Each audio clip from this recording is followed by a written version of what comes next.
All right, I'm gonna do like a short segment on bronies, and honestly, where do you start?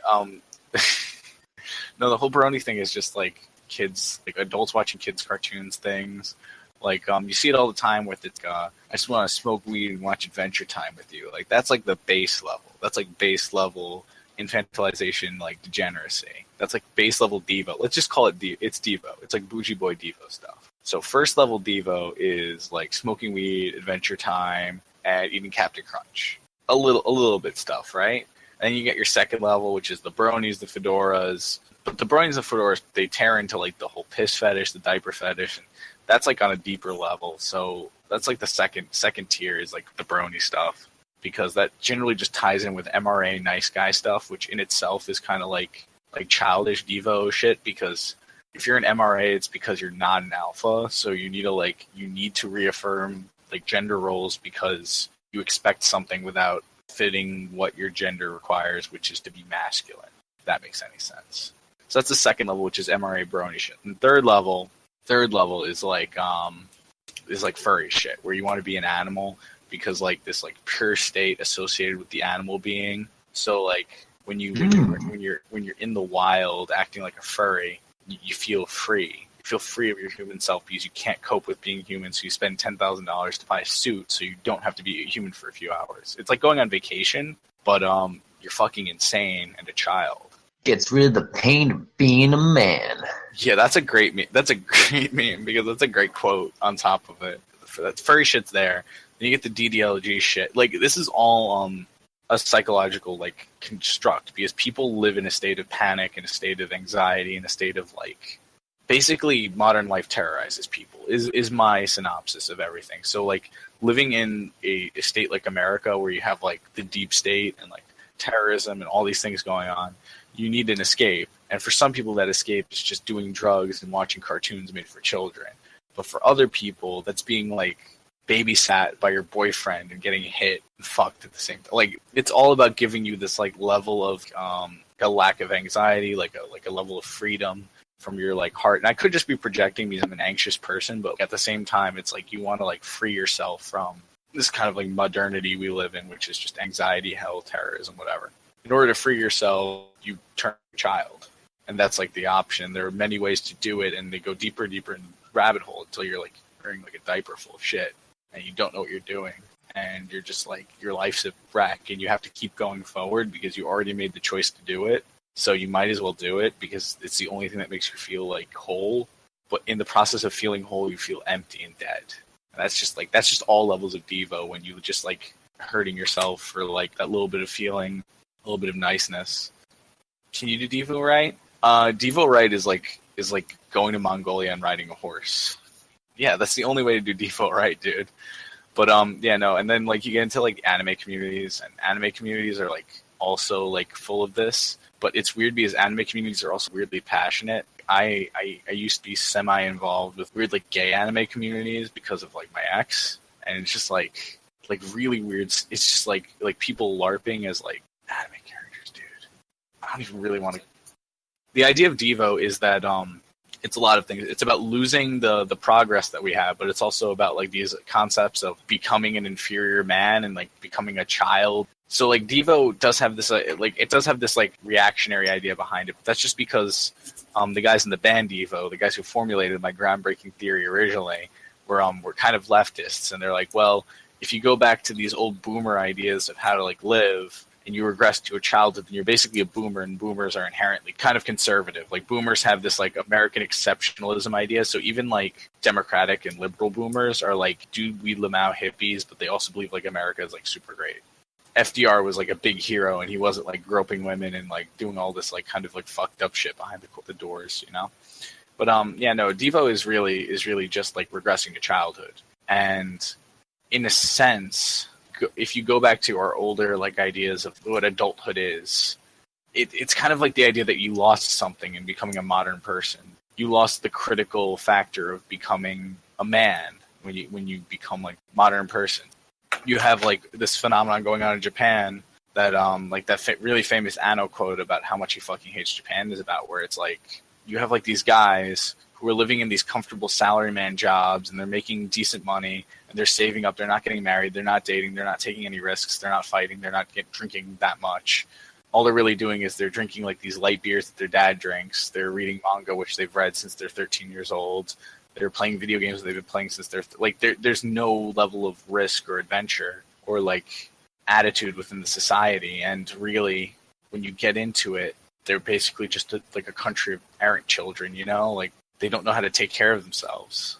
And then you look at the reactionary scenes in Japan, like the scenes reacting, not like reactionary politics. Although there is a reactionary politics scene in Japan, there are a bunch of like LARPers with katanas. But if you look at like the pushback, they're punk rockers, which, you know, punk rock, you know, it's cool. I like punk rock, but that's also because like it is in itself a little bit of a childish thing too. You get all these guys with crazy haircuts and leather jackets, and they like assault people. They're crazy and they're dangerous. But I mean, they're lashing out in a way, but they're lashing out like a little kid, you know? They are like quote unquote hard because Japan has like a very low standard. If you look at the archetypical like Japanese like criminal, it's a Yakuza guy, and Yakuza are badass. So that's like pretty good. And they're also like, they're hella masculine, they're trad. So become a Yakuza.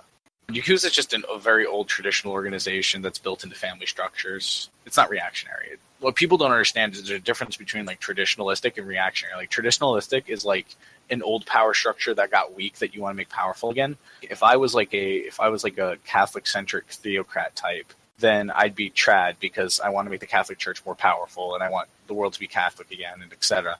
Reactionary is more like you have this romantic vision of the past and you want to keep like it in the present. So like Nazis were like reactionary. So like that's really where I split it in modernism versus, because the Nazis were very modern in a lot of ways, you know. They really were on that respect women pill, dude. But that's mostly because they wanted to reduce stress on women because I want to have a lot of kids, and there's also like the baby factories in Nazi Germany. Like a lot of like, no, it was all planned out. And my thing about the Nazis is that they were just like, even if you look at how they treated the German people in some ways, they weren't very like humanitarian. They had this weird view of the world that I wouldn't say is completely incorrect, because Germany, like since its inception, has been like just struggling to survive and to be like as well regarded as all the other countries in Europe, but it never will be, especially now. People talk about how like you just got to get rid of Merkel. That's not the issue. Germany really didn't have a chance. You know, they had like, it's a bummer to talk about. They had like a cool king, and that cool king was kind of dumb and he wasted their time. It's also because the Germans got involved in colonialism, it's just dumb. Like if you want to create a powerful country, then don't engage in colonialism, because it'll just bite you on the ass after you take all the resources. Look at England now. There's the meme that the English kind of like stole their culture from the Indians, which is partially true.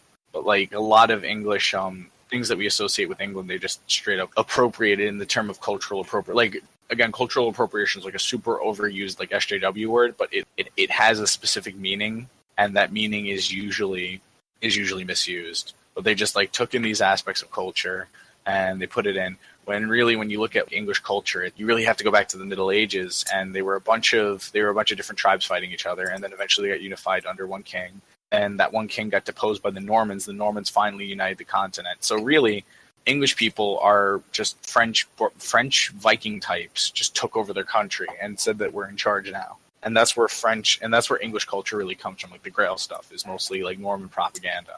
And then you look at like the food they were eating, they were probably just eating stew on bread. Look at the art they were doing illuminated manuscripts, which was Catholic art.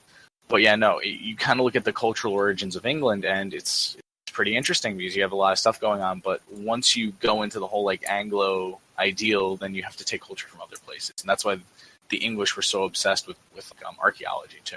And the Germans were interested in archaeology as well, but that's because they wanted to do a back to Eden thing, and they wanted to kind of trace Germany's legitimacy to the Hyperborean. Hyperborean, like Aryan Indian stuff. I mean, even Varg talks about it, and like Varg has this view of the Germanic people, and you know, Varg isn't like a great philosopher, like a great anthropologist, but he represents a certain viewpoint. He's an educated guy. He read the material that he thinks appealed to him, which is all this Nazi shit.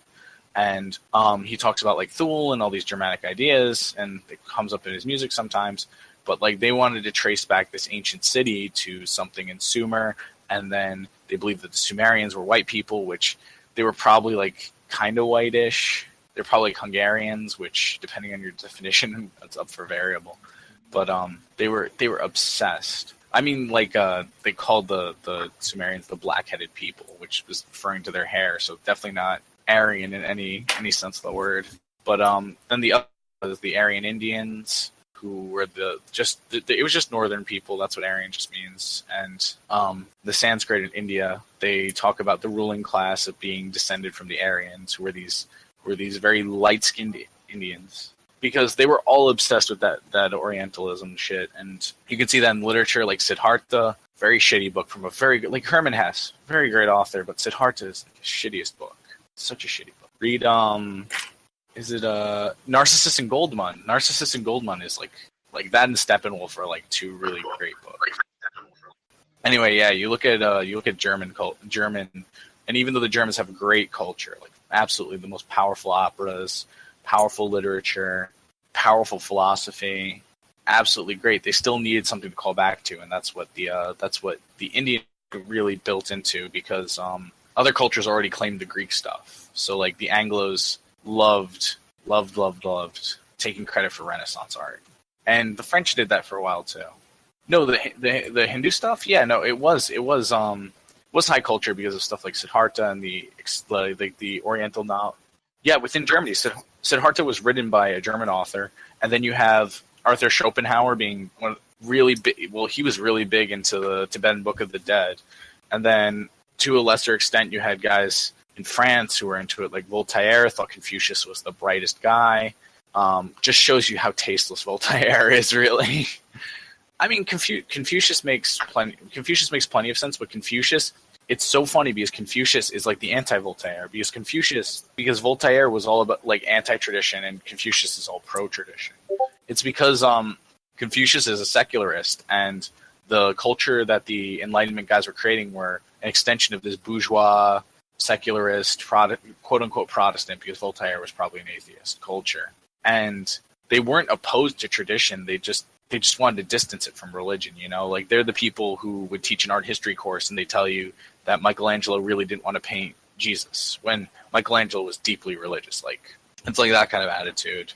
But they like had this hard-on for Greek art, and they had this like hard-on for like Greek thinking, and neoclassicism shows that. They had like a little thing for the Renaissance, but they didn't like the religious art, and they hated Baroque art, which just shows, again, their tastelessness. But back to the Germany thing, yeah, no, they were like in high culture. Like, there's that quote that I see passed around where they're talking about how Goebbels thought that. I mean, it could just be a literary quote and not actually attributed to him, but he thought that like his ideal version of Jesus was this Indo-European like Kalima type, where he was dancing around the human sacrifices. And it just goes to show you how like they really believed that all their culture, including their religious culture, was an evolution of this ancient Indian Hindic kind of like strain. So they really, oh my gosh, how did we even get here? I was talking about fucking degeneracy, but look, yeah. I think I'm going to just wrap it up and just say that the Germans were just obsessed with Hindic stuff. And that really just boils down to the fact is that they needed a home, and you can't compete with like England, who has this long history that goes back to Arthur and goes back to all these like this ancient time. And then like you look at the German Empire. The German Empire only really came into being in the 1700s, and I just find it amazing because the Germans like have, compared to the English, they have such intensely strong culture, and compared to even the French, like the Germans are up there with like high culture and high philosophy, high thinking, so good. But you look at like Anglo stuff is just like empirical philosophy blows, like Tennyson blows, and a lot of Anglos love Tennyson. Grail stuff, dude, if you like go into the Mort Arthur stuff, you're just talking about French mythology at that point. Like, you're talking about Charlemagne shit. So like they really don't have much interesting original stuff to go for. But Germans just so powerful. And yeah, they were one of the master races, you know. French, great stuff too, but like really when you just boil down to it, it's just really that the Germans need a claim to existence. And every other major, like Russia had their legend about like the Tsar, and the original prince becoming the czar and like all that stuff. And then the French have their story about. I mean, the French are interesting because at the time of empires, they had Napoleon, who wasn't really who's really an outlier because at that point France was a full democracy, and the guy who founded your empire is this anti-democratic figure who has these really weird Republican leanings that actually ended up doing like democratic causes a lot of good. People talk about the spread of liberalism, and Napoleon is completely responsible for that. And Napoleon was pretty baller too. Italy also had struggled with that issue. In Italy, they had Giuseppe, and Italy had the Renaissance and Rome as their backbone. But Italy only became a unified state after the guy that they named those cute little fig cookies in England after. It's Giuseppe something. Giardini, or I don't know. Someone's going to shoot me for this, but it's like Giuseppe something. And he unified Italy, and he was a baller. And yeah, that's where a lot of your fetishization over Hinduism comes from. In this idea to search for like an Eden of Western civilization because of the whole Indo-European language thing. That's really all I gotta say. Bronies to Nazis.